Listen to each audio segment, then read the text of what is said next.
Hello, this is Scott Herbst. I am founder and president of Six Flex Training and Consulting, and you are listening to or watching The Flex, a conversation show where we talk with people who are expressing leadership with the intention that it open access to you expressing yours. Today on our show, I'm really happy and thrilled to introduce you to Kirsten Brooks. Kirsten is the founder of ABA Connect. They are a company that started in Austin, Texas, and focuses on clinic-based services. As usual, I'm going to really let you hear Kirsten's story from Kirsten. So, Kirsten, thanks for being here. Thanks for the warm welcome, and thanks for having me.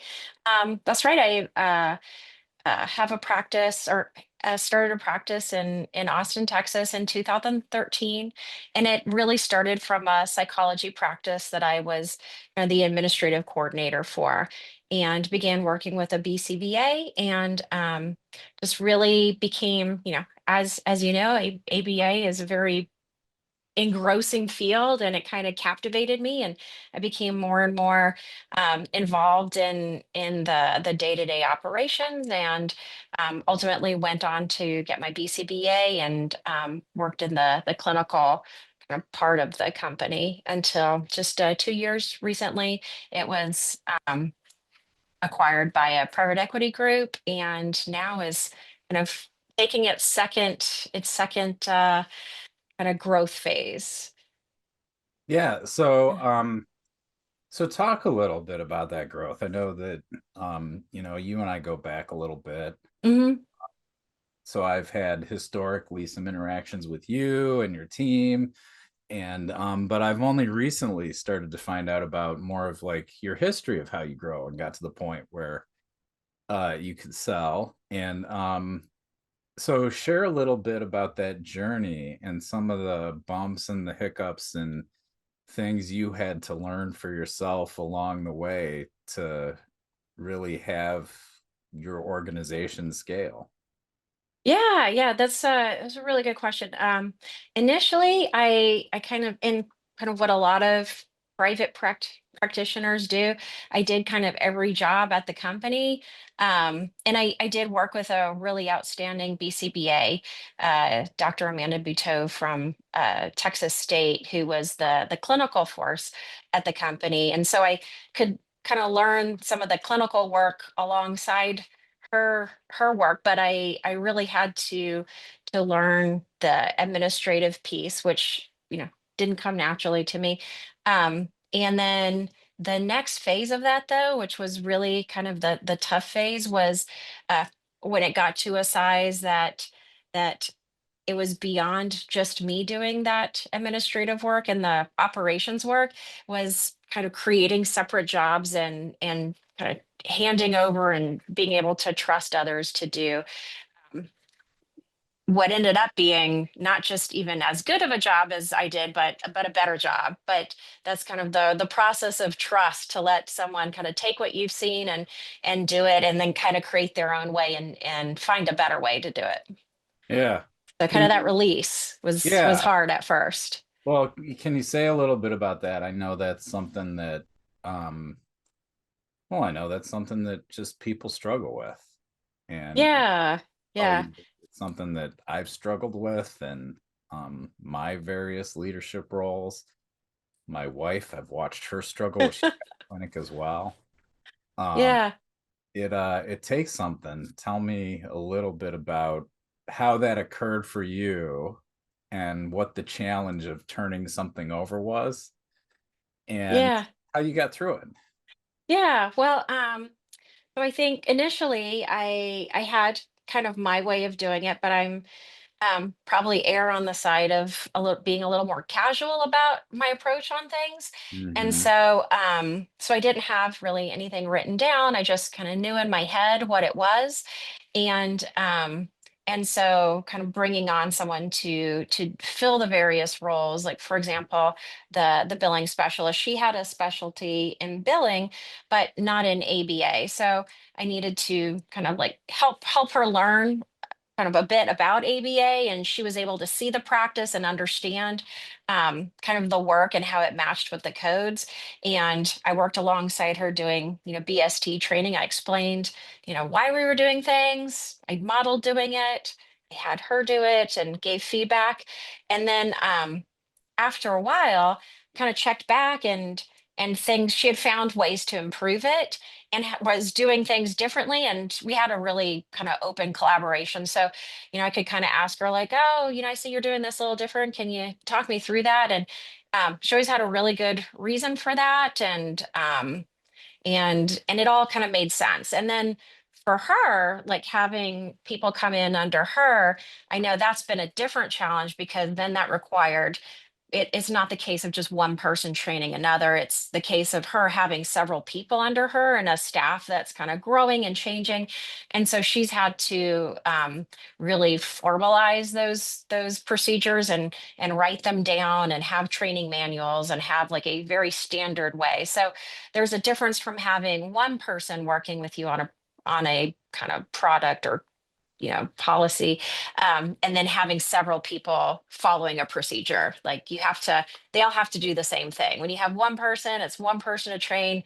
It's kind of, you don't have to be as formal. But then when you have multiple people, just to ensure that everyone's doing it the same way, that is when your formality does have to increase. Yeah. I want to back up and underline something you said. You're actually the second person I talked with today who has said something similar, but you said you trained this billing person who's an Hmm. expert billing, but doesn't quite get the codes or whatever, the intricacies of behavior analytic billing. Hmm. So you kind of sat with her and talked her through that, and then let her go, and then observed that she was doing things differently than how you. Hmm. I think the point I want to what I want to point to is that then you got curious about, well, why are you doing it this way? Right, And right. I think that's something that can be really valuable for anyone, is to, when you see someone doing something, get curious about why they're doing it. And what I really appreciated, could hear in the background of what you said, was that, like, you had this curiosity of the thought process. Yeah. So it wasn't Yeah. like, why are you doing that? But more like, Right. really like, Like I oh, notice it's like yours different. really, yeah. Yeah. Like, there you see Yeah. something that I don't see. Yeah. Yeah, and it was because she had a different experience from me. She worked in kind of sedation dentistry as a billing specialist there. And so she could pull from different experiences on getting authorizations, and kind of just aspects of the work that I hadn't been exposed to. And so she leveraged that in the work she was doing with me, but it wasn't something that I had created as part of the process, because I didn't have that context that she had. Yeah. Well, I think that perspective of, you see things differently, what do you, Hmm. is something that anyone who's developing people can bring. Um, Yeah, awesome. Okay, so then now yeah, you've got yeah, someone who, like, now you've developed your first billing person, and now your billing person is developing a team. right. You've got to formalize things more. Hmm. Um, what else? What else have you dealt with along Yeah, your yeah. I career? think another kind of like place of growth for me was it felt like day to day, kind of like things were on fire, kind of with, not literally on fire, but just Yeah, metaphorically, like there were pain points. And I felt like a lot of employees would come to me with, um, we'll just call them complaints, like various yeah, things that are wrong or difficult for them. And one of the mistakes I made that it just didn't go over well was, um, I would hit the problem very, very quickly and say, like, let's fix this. Or, like, did you do this? Are we gonna do this? Or are we gonna, like, what's the answer to fixing this? Um, which is kind of like my approach to problems, but it's not everyone's approach. And what I realized is, first of all, not every complaint is an actual problem to solve. Sometimes it is, like, people's jobs are very tough, and the therapeutic work is, and it's very rewarding, but it can be very exhausting. And sometimes people need to vent. They need to, say their problem, to tact it, to label it, and then to have someone say, like, I know that's hard. That's a you know so a struggle to have to go through, and just to be heard and to be understood rather than it being a problem to solve. So I learned to first do that, is to allow for kind of that emotional space, and then to, like, kind of like ask them, again, with curiosity, like, is this, like, do you feel like this is something that we can solve, or that you want to solve, or is it like that you need emotional support for that, and what does that look like instead? And then if it is something to solve, maybe they're not in the space right then to solve it. So kind of like asking consent, like, do you want to solve this problem now, or do you want to solve it later? And if it's later, or even if it's now, like, is everyone in the room here to, like, are the right people in the room to solve the problem? Because sometimes it's, a difficulty with who's ever doing scheduling, or who's doing the billing, or the office management, and really to have a productive, solutioning, you have to have everyone in the room to solve the problem. So kind of like identifying, like, who needs to be here to work through this problem, and but getting the emotional piece squared away before working on the problem solving piece, and kind of seeing those as two different kind of parts to the puzzle. Yeah, there's a lot I want to dig into with this.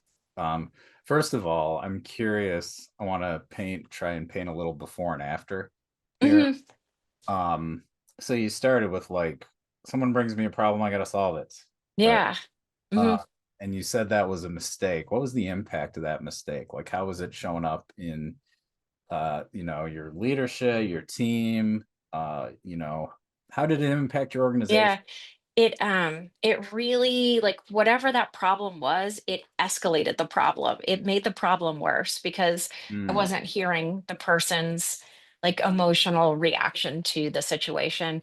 And so they would escalate, they would become more upset, and then we wouldn't solve anything, because I hadn't heard them emotionally first. So we never got, even though I kept, like, going back to, okay, how are we going to solve this problem? What are we going to do?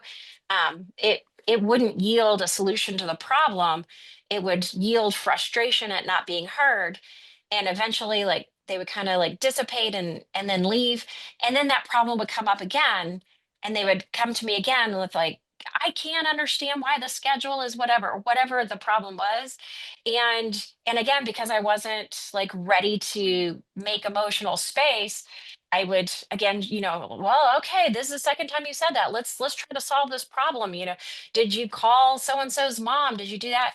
And really, again, it was this cycle of not hearing the emotional piece and not making room for that. So we're not, like, solving the problem in general, because we can't move to problem solving, like, when we're in a heightened emotional state. yeah. So it sounds like how it was that someone would bring you a problem, and then your reaction to it would, like, amplify that emotional experience. Yes. Like, oh, I this is made it frustrating worse. to me, and it's like, oh, I will Yeah.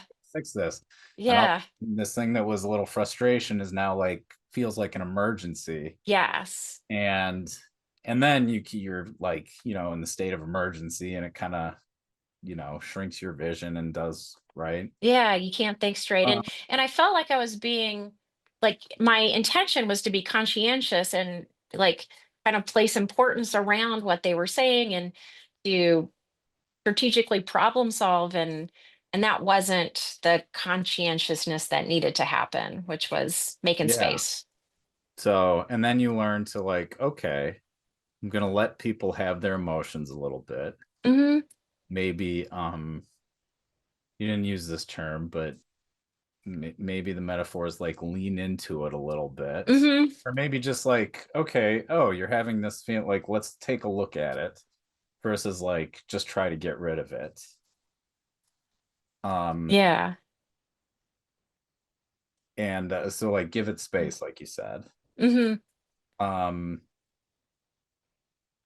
and then from there, once you're like, okay, I got the emotion here, now let's really look at what you want to do about this. Yeah, yeah. And I found that I've went through kind of like a couple iterations of kind of that making the emotional space of like Hmm. first kind of like becoming emotional with them and like experiencing it with them. That was not helpful. Uh-huh. And what ended up kind of like landing on that for me was most helpful was letting them know like, oh, I hear this problem. I'd like to learn more. Um, I need more information before I can form an opinion about the Yeah. problem and before I have feelings Mm. about the problem. But let's kind of help me to have more information before I can form an opinion. Just because I think like reacting emotionally, that didn't help. And then not reacting emotionally and not letting them know why, that wasn't helpful either, but letting them know like, hey, I see this is really important, like saying those words like I see that this is a problem for you and I see this is really important and I want to learn more about it so that I can form an opinion about it. Yeah. And I'm that hearing that seemed. as a theme in what you're sharing. Mhm, Even going back to yeah, the training this new billing person. There is that, okay, well, actually, like, let me really understand why you're doing things the way you're doing them. Like, yeah, let- before I have any feelings. yeah, and when someone brings Yeah. you a problem, let me like fully understand what you see as the problem and how it really is for you and how it's impact and what you see as the cause and what you want to do about it. Hmm. Yeah, yeah, I think that's been kind of like my biggest place of growth that I needed to do throughout my journey. Mm. And it's When been you very say helpful. that, what would you say that is? Excuse me? You said that's been your biggest place of growth, and what summarize Is that? yes, it's when I like pausing on any sort of like emotional reactivity and kind of letting the the people involved know that I'm requiring more information before I can form an opinion. And it's out of curiosity, it's out of like wanting to be well informed. It's not out of that I don't care. And that's not why I'm having an emotional experience. It's because I'm in a place where I need more information in order to form Yeah. my opinion. And it sounds like that's something you really learned to do. Was manage your own reactions to. Hmm. Do you have any insight into the learning process for that? Yeah, I think it was kind of like a punishment procedure of when I was, reactive or had like an emotional reaction, and then like later finding out, oh, you didn't know all the information, and kind of like then reflecting on how I could have, led the experience differently. And Hmm. also like feedback from the employees, like, what's helpful and what's not, but kind of doing a postmortem on various problems and solving them and saying, hey, what worked about that, what didn't work. And so it's not because like I just came up with like this is the way I'm going to do things. It's feedback from the folks I work with, both just in vivo, seeing that it's not going well, or like people who have been very candid with me and letting me know like, hey, this worked, but you have to ask the question like what worked about that, what didn't.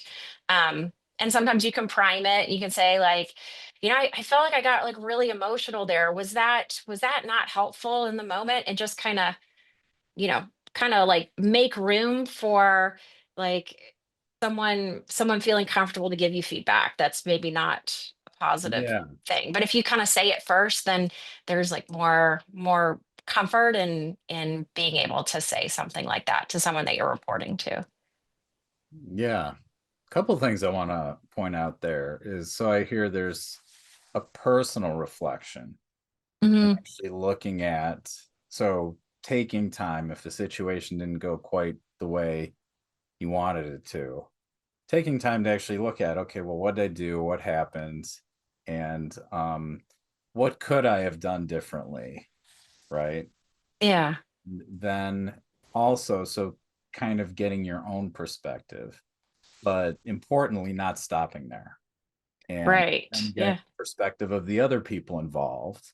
Yeah. And what you said, I think, that I really love, and I think is a really great way to phrase it, is that question, um, what worked and what didn't. Hmm. And what I can hear really works about that question are a couple things. First is there's no good or bad in the question. It's really just like, did it work or did it not? So it kind of takes the attention off of, um like, it's less personal, I guess. I don't know how else to, Yeah. where it's Yeah. like, And did I do something wrong yeah, versus did yeah. it It's not, work it's just like, towards did like that this work? goal? Yeah, or do we need a different procedure?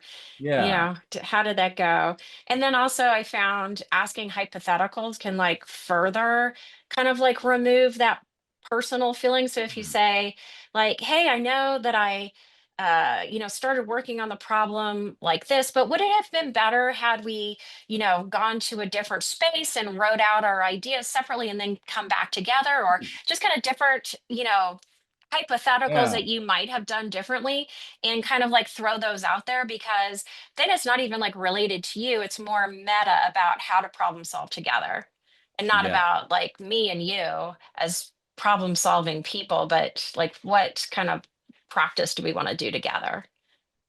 Yeah. Well, implicit in that, there's getting the intention off of how am I doing, or am I doing this right? And more Yeah. towards like, well, what is this about? And organizationally, maybe it's the mission. As a team, it is a team, maybe it's like the team's goals, but Hmm. something that it's like, it's not, am I a good or bad person, but just, is it working for that? Um, I like that you brought up the hypotheticals. So it's almost like giving people some choices to look at in addition to whatever they could say about that worked or that didn't. Yeah. Yeah. Like, how can we do it differently next time? Because it's going to come up again. Like the process of problem solving is going to come up again, and not everyone likes to kind of work on problems the same way, and you do have to adapt to each individual, employee or co-leader in a different style, kind of like not just what suits them and not what suits you, but suits you both together as a dyad working together. Awesome. Awesome. Yeah, so I've had that. And oh, another thing that kind of stymied me, that also I guess had to do with my, I'm seeing a trend, like a lot of these stories have to do with my like emotional, like heightened charged state, and the like finding ways to work through that and become a more like logical thinker, over time. But what one, and to still have passion and to love what you do and to care deeply, but to be able to take those feelings and also kind of be able to put feelings on hold to be able to solve things. um, I did have, and I still kind of am working on this one, is if I have kind of an idea or something that's like a change or something that I think is like it's gonna revolutionize how we do things. I don't know what it is. Like maybe we're gonna do blocks of time differently, or we're gonna, do authorizations using this other process. And I get very excited about it. And it's usually like when I've thought about it, at home, or just kind of like doing different things. Then I'll come into work the next day and I'll be like, this is what we're gonna do. We're gonna schedule in blocks. We're gonna do this. And it's just too hot and heavy initially, especially for the person who's like ultimately in charge of doing it. And so they would feel like very like under the radar, under the microscope, and like, why are you coming at me? Was I doing it wrong? And so, kind of like really trying to hold back my excitement. It was about enthusiasm, but when it's someone's job and you're like, we got to do it this other way. I've got these great ideas. It's just too much. And so I found kind of a process of like casually like, hey, is it a good time? I'd love to talk about like the billing or what the schedule or whatever it is. Um, and I just have some ideas for some things we could do differently. Nothing's going wrong, but I just have some like thoughts that I wanted to share with you. Would now be a good time or later? And kind of getting like some choices on time, like when to do it. Cause a lot of Yeah. times people are in the middle of things. And so I didn't quite realize that like my enthusiasm didn't match their, like they're in the middle of their work right then. And I needed to like really honor that they were not in a place where they could like receive my what I thought was a great idea. And then once we met, just kind of knowing we're not going to like get through it all right now, and just kind of like to say to them like this is going to be your initial exposure to my idea, and we don't have to do it this way, but I have this idea and thought I wanted to run past you. And if you think it works, or if it doesn't work, then let's think about like some things that could change it. Because sometimes like I would also run across like an idea that I had, and maybe it wasn't like fully formed, and my colleagues would say, well, you hadn't thought about this, so it's not going to work. And initially I was like, well, it's just not going to work, and I just feel deflated, and like that's but I started to then kind of like probe and say, well, here you're making a really good point I hadn't thought of. But like in the spirit of improv, the yes and like, yes, there's an idea, there's a problem we're trying to solve, and this isn't entirely working, but here's what we could do, like take your idea and kind of like how can we change it up a bit and like make it something that does work for everyone. So kind of the kind of the ideas of what's not going to work about the plan, it's not going to shut down the whole plan. It's just kind of adds to the value of us collaborating together and making something together that's going to work. Yes.